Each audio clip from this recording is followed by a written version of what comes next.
We have this notion that somehow if you're poor, you cannot do it. Poor kids are just as bright and just as talented as white kids.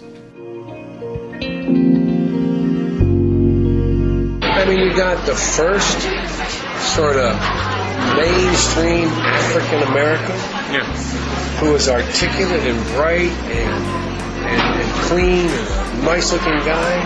I mean, that's a storybook, man. Unlike the African American community, with notable exceptions, the Latino community is an incredibly diverse community with incredibly different attitudes about different things. You cannot go to a 7-Eleven or a Dunkin' Donuts unless you have a slight Indian accent. I'm not joking.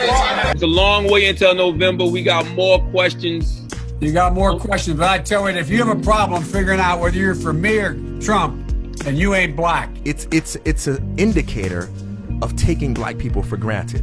It's a way of saying, we got y'all. It's a way of saying, I can be overconfident because I know that you guys always vote Democrat. I can predict how you guys are going to vote.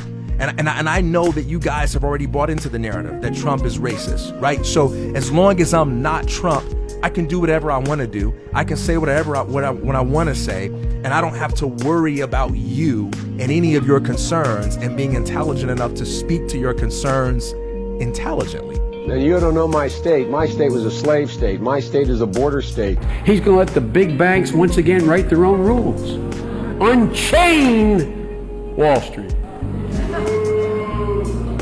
They're going to put you all back in chains. And I can tell you, as someone who was a little brown girl, I found Joe Biden's words very condescending indeed.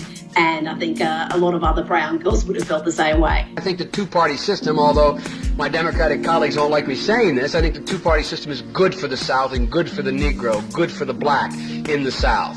Other than the fact that they still call me boy, I think they've changed their mind. Biden sought and received support from Mississippi Senator James Eastland, the Democratic chairman of the Judiciary Committee, and a leading symbol of Southern resistance to desegregation. He frequently spoke of blacks as, quote, an inferior race. You said surprising. Surprising in what way?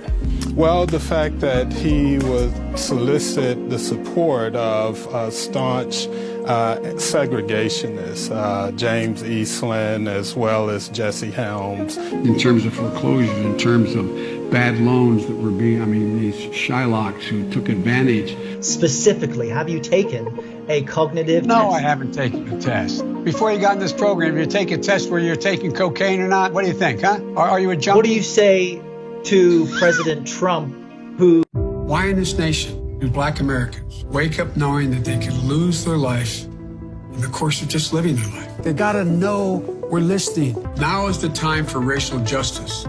We have such an opportunity now to change people's lives for the better. It's about who we are, what we believe, and maybe most importantly, who we want to be.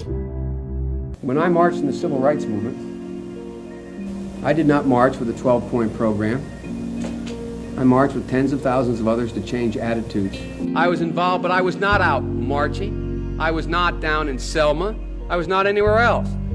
I was, in fact, very concerned about the Civil Rights Movement. I was not an activist. I worked at an all-black swimming pool in the east side of Wilmington, Delaware. I was involved. I was involved in what they were thinking, what they were feeling. I was in law school. I wore sport coats.